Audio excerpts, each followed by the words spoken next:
Olá, tudo bem com você? Que bom estarmos juntos para darmos sequência no nosso estudo do livro A Gênese.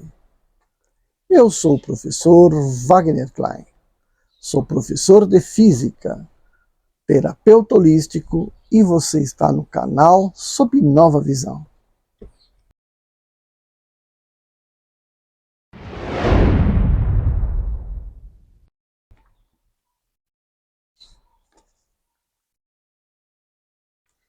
Esperando que todos vocês tenham tido uma excelente noite de Natal, vamos para o nosso segundo vídeo, segundo item aqui do capítulo 13, Caracteres dos Milagres. E agora o item é: o Espiritismo não faz milagres. Parágrafo 4. O Espiritismo vem, pois, a seu turno, fazer o que cada ciência fez em seu advento: revelar novas leis e explicar, por consequência, os fenômenos que são da alçada dessas leis. Esses fenômenos, é verdade, prendem-se à existência dos espíritos e à sua intervenção no mundo material. Ora, aí está. Diz-se o que é o sobrenatural. Mas não seria necessário provar que os espíritos e as suas manifestações são contrárias às leis da natureza. Que isso não é e não pode aí estar uma dessas leis. O espírito não é outro senão a alma que sobrevive ao corpo. É o ser principal, uma vez que não morre, ao passo que o corpo não é senão um acessório que se destrói. Sua existência é, pois, tão natural depois como durante a encarnação. Ela está submetida às leis que regem o princípio espiritual, como o corpo está submetido às que regem o princípio material. Mas como esses dois princípios têm uma afinidade necessária, que regem incessantemente um sobre o outro, que reagem incessantemente um sobre o outro, que de sua ação simultânea resulta o movimento e a harmonia do conjunto. Segue-se que a espiritualidade e a materialidade são duas partes de um mesmo todo, tão naturais uma quanto a outra, e que a primeira não é uma exceção, uma anomalia na ordem das coisas. 5. Durante sua encarnação, o espírito atua sobre a matéria por intermédio do seu corpo fluídico, ou perispírito. Ocorre o mesmo fora da encarnação. Ele faz, como espírito e na medida de suas capacidades, o que fazia como homem. Como ele não tem mais o corpo carnal, por instrumento, serve-se, quando necessário, dos órgãos materiais de um encarnado, que se torna o que se chama um médium. Ele faz como aquele que, não podendo ele mesmo escrever, toma emprestada a mão de um secretário, ou que, não sabendo uma língua, serve-se de um intérprete. Um secretário, um intérprete são os médiuns de um encarnado. Como o médium é o secretário ou o intérprete de um espírito. 6.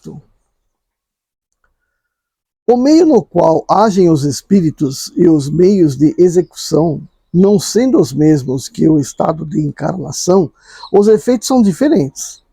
Estes efeitos não parecem sobrenaturais, senão porque são produzidos com a ajuda de agentes que não são os dos que nos servimos, mas desde o instante em que esses agentes estão na natureza e que os fatos das manifestações se cumprem em virtude de certas leis, nada há de sobrenatural, tampouco maravilhoso.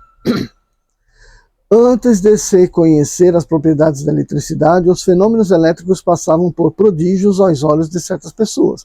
Desde que a causa foi conhecida, o maravilhoso desapareceu. Ocorre o mesmo com os fenômenos espíritas, que não são mais da ordem das leis naturais que os fenômenos elétricos, acústicos, luminosos e tantos outros, que foram a fonte de uma multidão de crenças e superstições. 7. Todavia, disse-se-á, admitis que um espírito pode levantar uma mesa e submetê-la no espaço e mantê-la no espaço sem ponto de apoio. Isso não é uma derrogação da lei da gravidade? Sim, da lei conhecida. Mas se conhecem todas as leis? Antes que se tivessem experimentado a força ascensional de certos gases, quem diria que uma pesada máquina levando vários homens poderia vencer a força de atração? Aos olhos do vulgo, isso não deveria parecer maravilhoso ou diabólico? Aquele que pudesse há um século transmitir um despacho a 500 léguas e receber sua resposta em alguns minutos, teria passado por um louco. Se o fizesse, crer-se-ia que tinha o diabo às suas ordens, porque então só o diabo era capaz de andar tão depressa. Entretanto, hoje a coisa é tão somente reconhecida possível, mas parece naturalíssima. Por que, pois, um fluido desconhecido não teria propriedade, em circunstâncias dadas, de contrabalancear o efeito da gravidade, como o hidrogênio contrabalança o peso do balão? Foi, com efeito, o que ocorreu no caso do qual se trata. 8. Os fenômenos espíritas, estando na natureza, produziram-se em todos os tempos, mas precisamente porque o seu estudo não podia ser feito pelos meios materiais de que dispõe a ciência vulgar, eles permaneceram por muito mais tempo que os outros no domínio do sobrenatural, de onde o Espiritismo fê-los sair hoje. O sobrenatural, baseado sobre aparências inexplicadas, deixa um livre curso à imaginação, que, errando no desconhecido, dá nascimento, então, às crenças supersticiosas. Uma explicação racional fundada sobre as leis da natureza, reconduzindo o homem sobre o terreno da realidade, põe um ponto de parada aos desvios da imaginação e destrói as superstições. Longe de se estender o domínio do sobrenatural, o Espiritismo o restringe até nos seus últimos limites. Ele tira o seu último refúgio. Se ele faz crer na possibilidade de certos fatos, impede de crer em muitos outros, porque demonstra no círculo da espiritualidade, como a ciência no círculo da materialidade, o que é possível e o que não o é. Contudo, como ele não tem a pretensão de ser a última palavra sobre todas as coisas, mesmo sobre aquelas que são de sua competência, não se põe como regulador absoluto do possível e leva em conta conhecimentos que reserva para o futuro. 9. Os fenômenos espíritas consistem nos diferentes modos de manifestação da alma, ou espírito, seja durante a encarnação, seja no estado de erraticidade. É pelas suas manifestações que a alma revela a sua existência, e sua sobrevivência e sua individualidade. Ela é julgada por seus efeitos. A causa sendo natural, o efeito é igualmente. São esses efeitos que fazem o objeto especial de pesquisa e de estudos do Espiritismo, a fim de se chegar ao conhecimento, tão completo quanto seja possível, da natureza e dos atributos da alma, assim como as leis que regem o princípio espiritual. 10. Para aqueles que negam a existência do princípio espiritual independente e, por consequência, o da alma individual e sobrevivente, toda a natureza está na matéria tangível, Todos os fenômenos que se ligam à espiritualidade são, aos seus olhos, sobrenaturais e, por consequência, quiméricos. Não admitindo a causa, não podem admitir o efeito, e quando os efeitos são patentes, elas os atribuem à imaginação, à ilusão, à alucinação, e recusam aprofundá-los. Daí, entre eles, uma opinião preconcebida que os torna impróprios para julgar sadiamente o espiritismo, porque partem do princípio da negação de tudo o que não é material. 11. Do fato de o espírito admitir os efeitos que são consequentes da existência da alma, não se segue que ele aceite todos os efeitos qualificados de maravilhosos e entenda justificá-los e acreditá-los.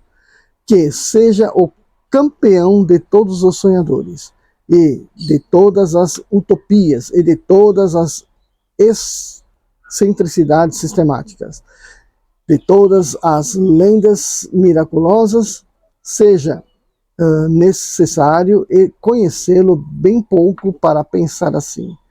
Seus adversários creem opor-lhe argumentos sem réplica, quando depois de terem feito eruditas pesquisas sobre os convulsionários de Saint-Médard, os calvinistas dos Cevennes ou os religiosos de Loudun chegaram a descobrir fatos patentes de fraude que ninguém contesta.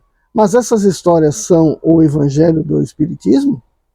Seus partidários negam que o charlatanismo haja explorado certos fatos em seu proveito, que a imaginação os haja criado, que o fanatismo os tenha exagerado muito. Ele não é solidário com as extravagâncias que se podem cometer em seu nome, como a verdadeira ciência não é quanto aos abusos da ignorância, nem a verdadeira religião quanto aos excessos de fanatismo. Muitos críticos não julgam o espiritismo senão pelos contos de fadas e das lendas populares, que deles são as ficções.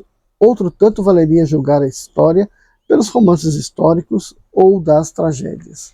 Não existe, né? Aqui está dizendo que existe uma oposição muito grande ao espiritismo, porque existe, infelizmente, ainda muitas pessoas que não conseguem sair do materialismo, não conseguem ver o mundo, admitir a existência do mundo espiritual, porque tem medo disso, né? Porque talvez dentro da sua religião foi imposto na cabeça dele que tudo isso é coisa de demônio, coisa pior, né? E aí, portanto, essas pessoas têm um certo receio de entender o espírito, né? De acreditar naquilo que não é material. E aí, portanto, né? Ficam fugindo ou negando o espiritismo. 12. Os fenômenos espíritas são os mais frequentemente espontâneos e se produzem sem nenhuma ideia pré-concebida nas pessoas que neles menos pensam. Em certas circunstâncias, eles podem ser provocados por agentes designados sob o nome de médiums. No primeiro caso, o médium é inconsciente do que se produz por seu intermédio. No segundo, age com o conhecimento de causa. Daí a distinção de médiuns conscientes e de médiuns inconscientes. Esses últimos são os mais numerosos e se encontram frequentemente entre os incrédulos mais obstinados, que assim praticam o espiritismo sem saber e sem querer. Os fenômenos espontâneos têm, por isso mesmo, uma importância capital, porque não se pode suspeitar de boa fé daqueles que os obtêm. Ocorre aqui, como no sonambulismo, que entre certos indivíduos é natural e involuntário, e entre outros provocados pela ação magnética. Mas que esses fenômenos sejam ou não o resultado de um ato da vontade, a causa primeira é exatamente a mesma e em nada se afasta das leis naturais. Os médiums, portanto, não produzem absolutamente nada de sobrenatural. Por consequência, eles não fazem nenhum milagre. Mesmo as curas instantâneas não são mais miraculosas do que os outros efeitos, porque são devidas à ação de um agente fluídico fazendo o papel de agente terapêutico, cujas propriedades não são menos naturais por terem sido desconhecidas até esses dias. O epíteto de taumaturgos, dado a certos médiuns pela crítica ignorante dos princípios do espiritualismo, portanto, é inteiramente impróprio. A qualificação de milagre, dada por comparação a certas espécies de fenômenos, não pode senão induzir em erro sobre um verdadeiro caráter. 13. A interpretação de inteligências ocultas dos fenômenos espíritas não tornam esses mais miraculosos que todos os outros fenômenos que são devidos a agentes invisíveis, porque estes seres ocultos que provocam os espaços, que povoam os espaços, são uma das forças da natureza, força cuja ação é incessante sobre o mundo material, quanto sobre o mundo moral. Ou seja, a existência dos espíritos que povoam todo o espaço tem influência tanto sobre o mundo material quanto o mundo moral, ou seja, intelectual das pessoas. O Espiritismo, em nos esclarecendo sobre essa força, dá-nos a chave de uma multidão de coisas inexplicadas e inexplicáveis por todo outro meio e que puderam, nos tempos recuados, passar por prodígios.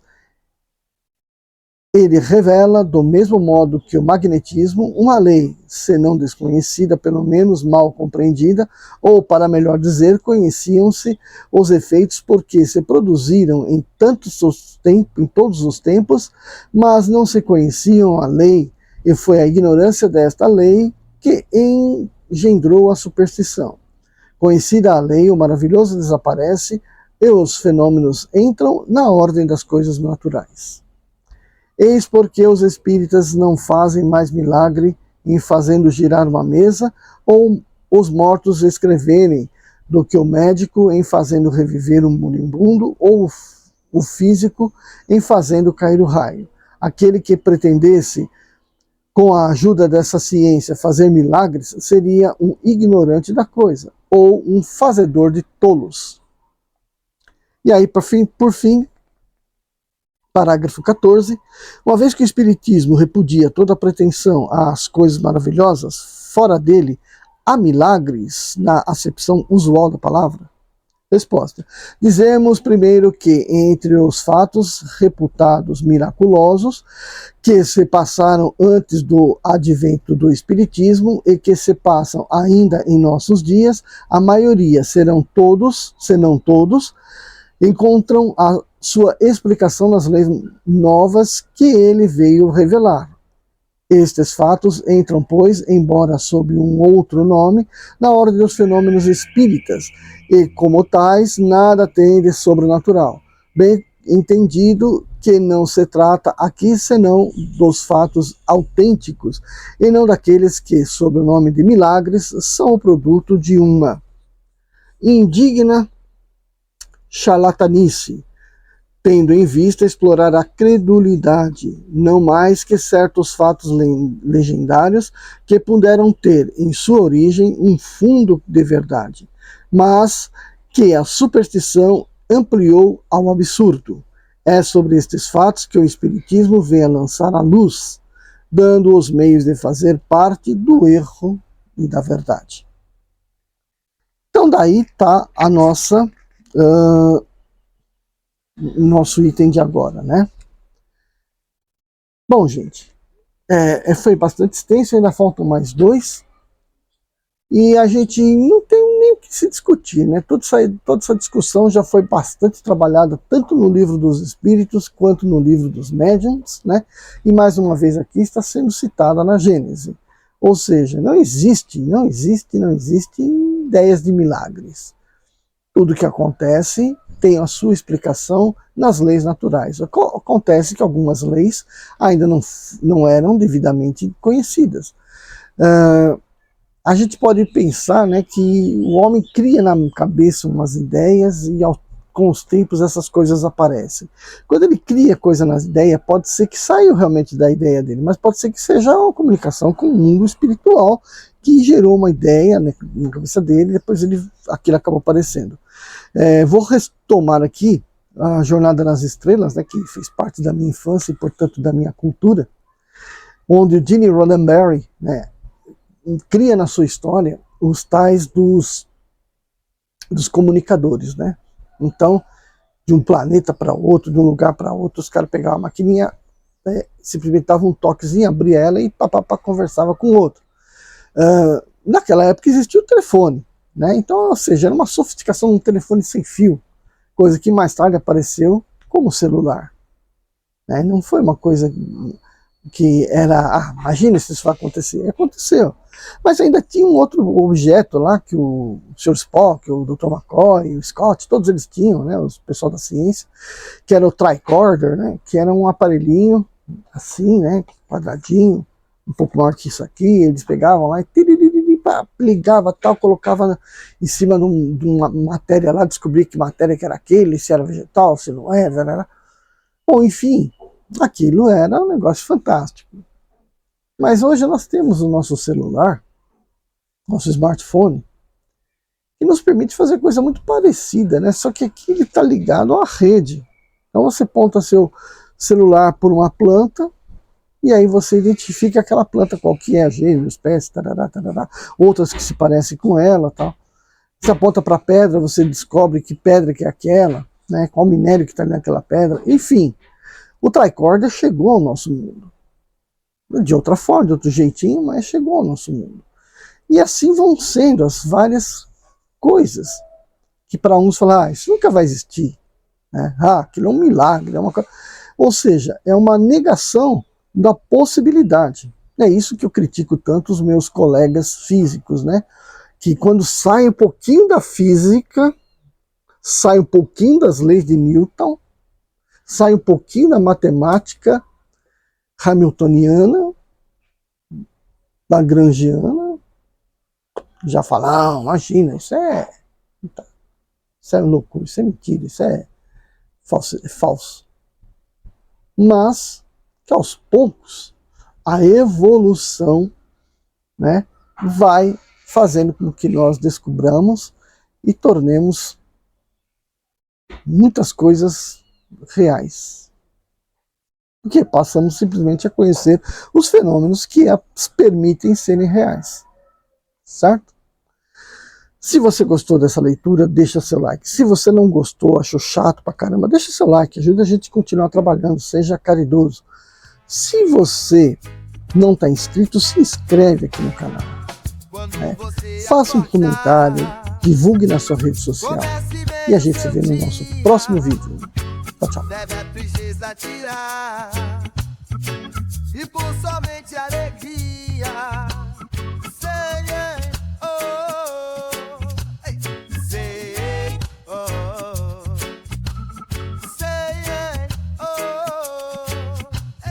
sei, mágoa, tristeza e rancor. Quem gosta eu vou obsessor, se livrar.